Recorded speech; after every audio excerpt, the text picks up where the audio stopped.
राधा नाम अमोघ सुबाना, कली दल दल अवसी कल्याण।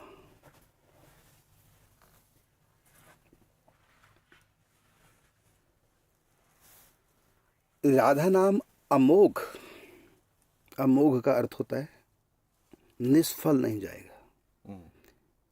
जिस लक्ष्य को लेकर के हम राधा नाम जप करेंगे उस लक्ष्य की प्राप्ति होगी, होगी, अवश्य होगी।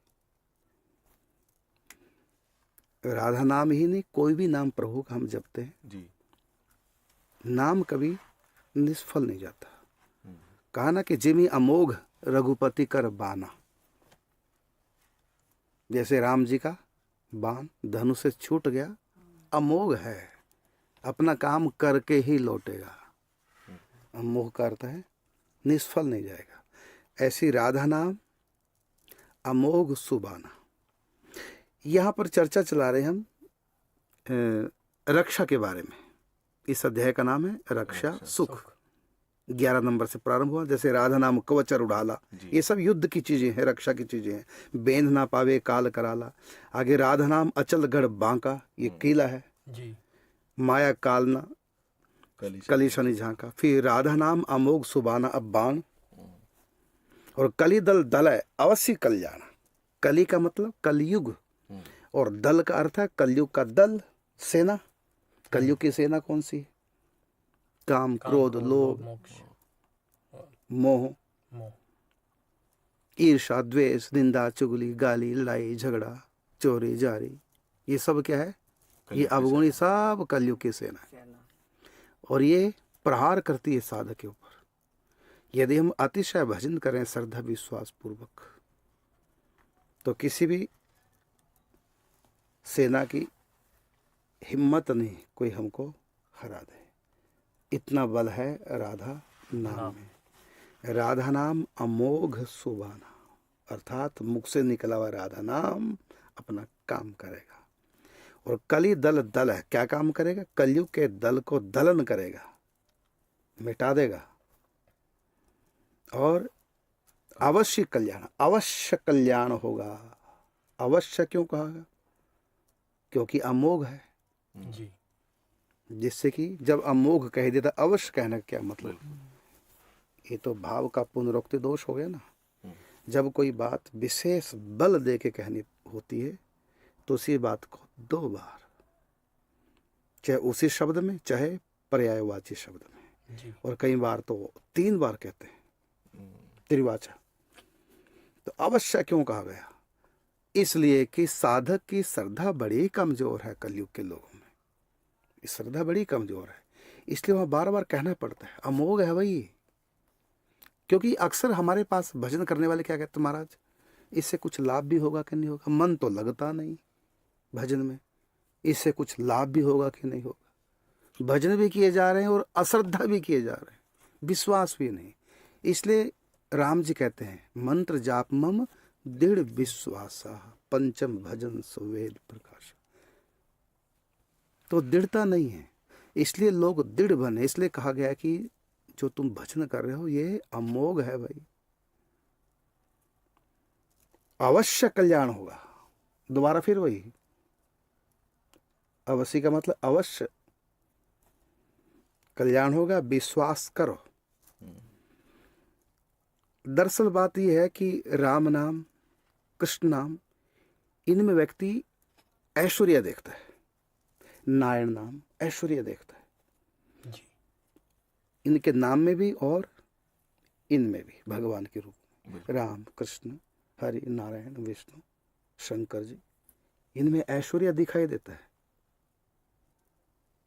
श्रद्धा जल्दी हो जाती है, श्रद्धा जल्दी हो जाती है, विश्वास जल्दी हो जाता है। लेकिन राधा रानी दुर्गा जी में भी जल्दी विश्वास श्रद्धा हो जाती है, उनकी भी ऐश्वर्य की लीला वहां ऐश्वर्य की लीला है। लेकिन सीता जी की लीला है, राधा रानी की लीला है, ये माधुर्य लीला है जी। इनमें श्रद्धा विश्वास करना थोड़ा सा कठिन हो जाता है। कई लोग तो सोचते हैं कि सीता जी को जब हरण हुआ था कैसे व्याकुल हो रही थी, हाय बेचारी हाय बेचारी। अरे बेचारी नहीं है वो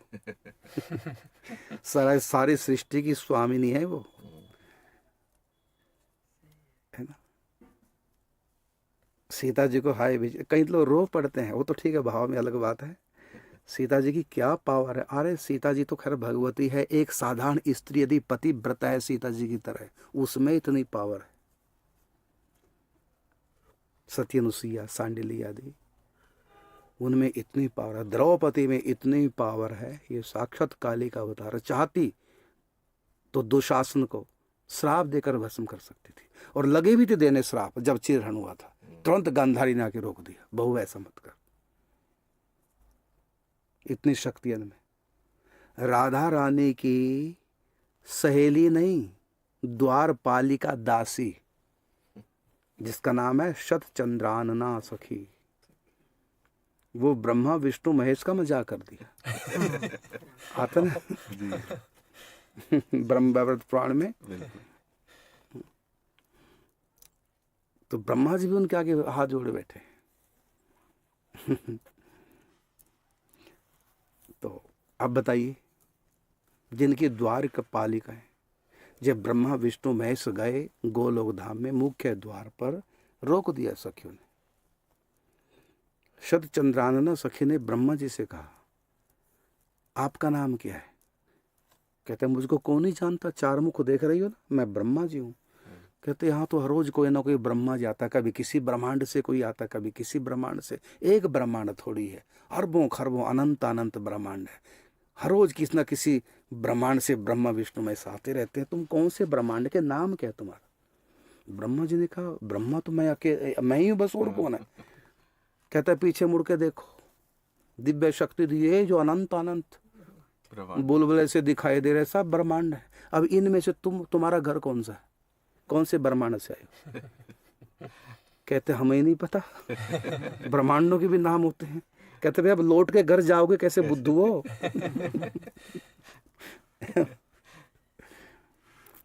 तो ब्रह्मा जी को थोड़ा लगा कि ये बात तो ठीक है, हाँ हम तो सचमुच में। कहते ऐसे नहीं बच्चों को घर से निकलना चाहिए बिना उसके। तब आगे विष्णु भगवान आए, ब्रह्मा जी को पीछे कर दिया। अच्छा, बेइज्जती सी हो गई। तो विष्णु भगवान ने कहा, हम उस ब्रह्मांड से, नाम तो हमें भी नहीं पता कौन सा ब्रह्मांड हमारा नाम क्या है, लेकिन एक पहचान, हम उस ब्रह्मांड से है जिस ब्रह्मांड में मैंने 52 अवतार लिया था। और मेरे अंगूठे से जब मैंने नापा था ब्रह्मांड को, तो मेरे अंगूठे से ब्रह्मांड में छेद हो गया था, उसे ब्रह्म द्रव अंदर आया था। हम उस ब्रह्मांड से, जिस ब्रह्मांड में श्वेत वराह अवतार हुआ था, जिस ब्रह्मांड में वर्तमान में श्वेत वराह कल्प चल रहा है, हम उस ब्रह्मांड से है। क्योंकि हर ब्रह्मांड का टाइम भी अलग अलग है। जिस ब्रह्मांड में इस समय 7वें मनवंतर का 28वां द्वापर युग का अंत होने वाला है, हम उस ब्रह्मांड से आए। तो सच चंद्रानना सखी कहते, अच्छा ये समझदार से लग रहा है कुछ कुछ। अब बताइए, ऐसी सखियां जिनकी दासियां हैं, सच चंद्रानना सखी, जिनके आगे ब्रह्मा विष्णु महेश भी उनको कितने हल्के में ले रही थी। तो सोचो, जिनकी दासियां ऐसी, उनकी सखियां कैसी होंगी, और उन सखियों की स्वामिनी राधा रानी क्या होंगी। तो ऐसा तो उनका प्रभाव है, लेकिन उनका स्वभाव हमेशा माधुर्य में ही रहती है। ऐश्वर्य को अपने पास फटकने नहीं देती। कृष्ण के प्रेम में हमेशा भोई रहती है, सब कुछ भूली रहती है। प्रेम के सिवा मानो दूसरा कुछ उनको आता ही नहीं। आता इतना कुछ है कि उनकी चतुराई के आगे श्री कृष्ण की चतुराई भी धरी रह जाती है। चतुराई इतनी है, उनसे बड़ा कोई आर्ट नहीं है किसी के पास हो सकता। समस्त कलाओं की स्वामिनी है श्री राधा रानी। अनंत अनंत शक्तियां उनके चरणों से निकलती हैं। ऐसा उनका ऐश्वर्य है राधा रानी का। सुनत समाधि में सदा ऋषि मुनि नाद ओंकार, सो अनहद श्री राधिका पायल की झनकार। अनहद नाद जिनकी पायल के घुंघरों से प्रकट होती है, वो राधा रानी, ऐसा उनका ऐश्वर्य है। लेकिन वो प्रेम में ऐसी सब कुछ अपना ऐश्वर्य भूले रहते, जैसे कि कोई कितना बड़ा मिनिस्टर हो, मुख्यमंत्री हो, प्रधानमंत्री, राष्ट्रपति, जितना मर्जी बड़ा कोई व्यक्ति क्यों ना हो, लेकिन जब अपनी पत्नी के पास जाएगा, अपने माता पिता के पास जाएगा, अपने बेटे के पास जाएगा, तो उस समय वो कुछ भी नहीं होता। केवल एक बाप होता, केवल एक पति होता, केवल एक पुत्र होता है उस समय घर में। इसके सिवा कुछ नहीं होता, सब कुछ भूला रहता है। पत्नी ने जब राष्ट्रपति घर आएगा मान लो, तो उसकी पत्नी सैल्यूट मारेगी, आइए राष्ट्रपति साहब महोदय आइए? नहीं जी। नहीं ना। या उसको बुरा लगेगा कि सारी सृष्टि, सारा भारत मुझको सैल्यूट मारा और ये देखो मेरी पत्नी? ऐसा उसको क्रोध आएगा? नहीं। क्योंकि उस समय भूला रहेगा कि मैं राष्ट्रपति हूँ, मैं प्रधानमंत्री हूँ, मैं थानेदार हूँ, मैं मिनिस्टर हूँ। सब भूल जाएगा। किसके आगे? अपने घर में आके। तो निज घर श्यामा श्याम। तो यहाँ सब ऐश्वर्य भूल कर केवल दिव्य प्रेम की लीलाएं होती हैं, और इसी प्रेम के वश में सदा श्री कृष्ण रहते हैं। ऐसी हमारी राधा रानी किशोरी जी प्रेम में भूली रहती है। एक बार अवतार काल की बात, रात्रि में ठाकुर जी सखियों के साथ श्री जी के साथ रहे, और सुबह सुबह ब्रह्म मुहूर्त में जब नंद गांव के लिए जाने लगे तो महल से बाहर सखियां राधा रानी छोड़ने आई। विदा किया, 5-4 सीढ़ियां उतर के अचानक ठाकुर जी बैठ गए और कुछ झुके। तो श्री जी ने सोचा हुआ क्या, अचानक क्या हुआ? ठाकुर जी ने कहा कि पाँव में जो घुंघरू है छम छम की आवाज आ रही है। तो आसपास के लोग जग गए होंगे, मेरी घुंघरूओं की आवाज को सुन करके पहचान जाएंगे, तुम बदनाम हो जाओगे। राधा ने भागी भागी आई, ठाकुर जी के हाथ पकड़ लिए और कहा घुंघरूओं को चरणों से अलग मत कीजिए। क्यों? कि जो आपके चरणों में आ गया आप उसको चरणों से दूर कैसे कर सकते?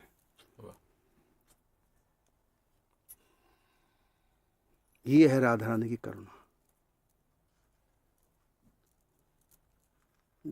घुंघरूओं में भी वो चेतन तत्व देख रही हैं। ये आपके चरणों का आश्रय इन्होंने लिया है, इनको चरणों से दूर क्यों कर रहे हैं? इन चरणों से दूर है कि इनके साथ होगा क्या? तो ठाकुर जी कहते हैं राधा रानी के स्वभाव को देख करके कि मैं चरणों से, मेरे चरणों में जो आता है उसको चरणों से दूर नहीं करता, बल्कि चरणों से उठाकर अपने हृदय से लगाता हूँ। तो इनको मैं निकाल करके चरणों से अपने हृदय से लगाऊंगा, अपना प्यार दूंगा। तब राधा रानी को के हृदय में शीतलता हुई। जो घुंघरूओं को भी ठाकुर जी के चरणों से दूर नहीं होने देती, तो जीवों को, जो चेतन आत्मा, उनको कैसे दूर होने देंगे? जी।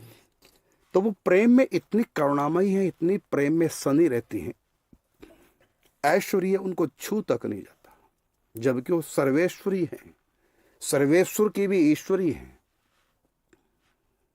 सर्वेश्वर अनंत कोटि ब्रह्मांडों के नायक, परात्पर परब्रह्म, जगदाधार, जगनियंता, वो परमात्मा, सर्व कारणों के कारण, सर्वव्यापक, सर्वशक्तिमान, अनंत अनंत ब्रह्मांडों के अधिपति, ब्रह्मा विष्णु महेश जिनके गुणा बता रहे हैं, अनंत अनंत अवतार धारण करके सृष्टि पे कैसे कैसे ऐश्वर्यमयी लीलाएं करते हैं। भृगुटी विलास सृष्टि लय हुई, ऐसे सर्वशक्तिमान परमात्मा जिनके आगे अपने आप को छोटा महसूस करते हैं और छोटा बनकर के उनका प्रेम लेते हैं। प्रेमी को छोटे बनने में बहुत सुख मिलता है, बहुत अच्छा लगता है। अहंकारी लोगों को बड़ा बनने में अच्छा लगता है, प्रेमियों को छोटा बनने में अच्छा लगता है। तो राधा रानी के आगे वो सुप्रीम पावर परमात्मा इतने छोटे बन जाते हैं। तो ऐसा ऐश्वर्य है श्री राधा रानी का।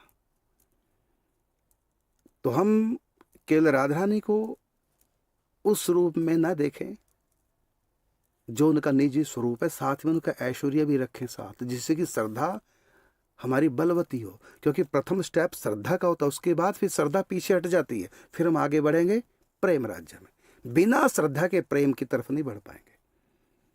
पहले श्रद्धा आएगी, श्रद्धा स्टेशन आएगा, उसको पार करके तब प्रेम राज्य में जाएंगे।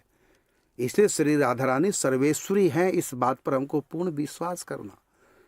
तो उसके बाद फिर प्रेम की लीला है, क्योंकि यदि डायरेक्ट हम प्रेम की लीला देखेंगे तो मोह हो जाएगा, अज्ञानता घेर लेगी। उदाहरण के रूप में राम जी की प्रेम लीला देखी सती जी ने, मोह हो गया, ये काहे का भगवान जो रो रहा है,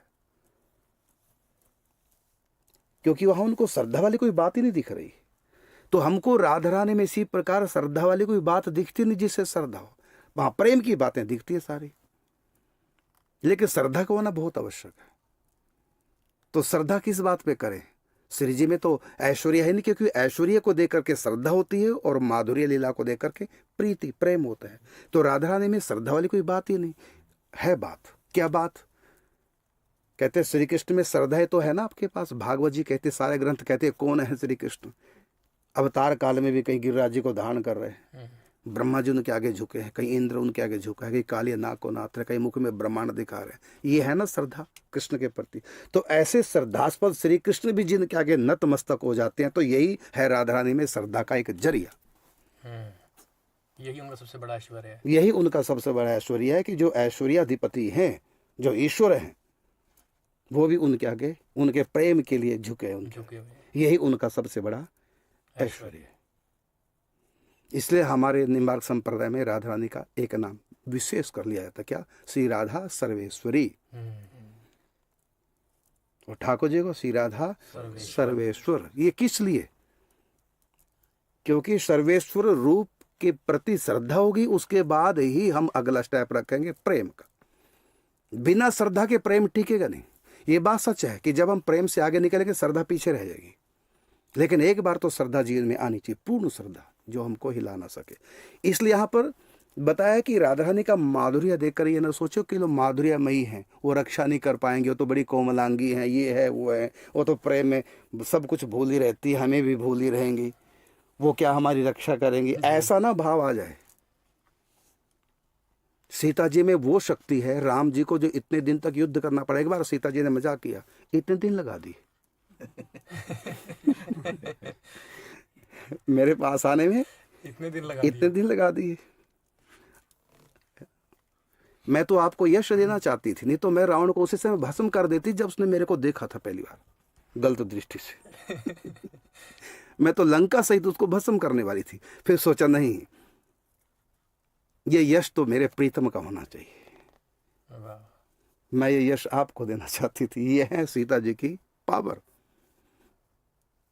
लेकिन वो राम प्रेम में बस सब अपनी पावर को भूली रहती। तो इससे आगे महाराज जी राम जी ने भी कोई उत्तर दिया था। राम जी ने कहा मेरी शक्ति तुम ही तो हो राम जी ने अपने ऊपर दिया नहीं, अपना माने यश लिया नहीं, ये कहा, बल्कि वशिष्ठ जी ने कहा कि आप इतना बड़ा काम करके आए। नहीं, ये मेरे जो बंदर भालू है ना, मेरे सखा हैं, इनकी कृपा से मैंने रण में रावण को मारा है जी। तो सीता जी तो शक्ति है ना, राम जी की शक्ति है। इनके बिना राम जी शव है। राधा रानी श्री कृष्ण की शक्ति है, पार्वती जी शिव की शक्ति है, लक्ष्मी नारायण की शक्ति है। हाँ, हम लोग सशक्ति भगवान की पूजा करते हैं, आराधना करते हैं, अकेले भगवान की शक्ति सहित। हाँ, तो राधा रानी केवल हम उनका माधुर्य ही ना देखें, प्रारंभिक साधक को उनका ऐश्वर्य देखना चाहिए। और ऐश्वर्य यही है कि जो सर्वेश्वर परमात्मा है वो भी उनके बस में है। बस यही इनका ऐश्वर्य। 3 दिन तक कंस की हम महिमा गाते रहे, इतना बलवान, इतना बलवान, इतना बलवान, इतना बलवान। एक ने कहा ये तो आप कंस की कथा सुना रहे हैं, कृष्ण की क्या महिमा? हमने कहा कृष्ण की बस यही महिमा है, इतना बड़ा कंस जिसने ये काम की है, और श्री कृष्ण ने एक मुक्का मार के मार दी। यही अब ये सारी कंस की महिमा कृष्ण की होगी अपने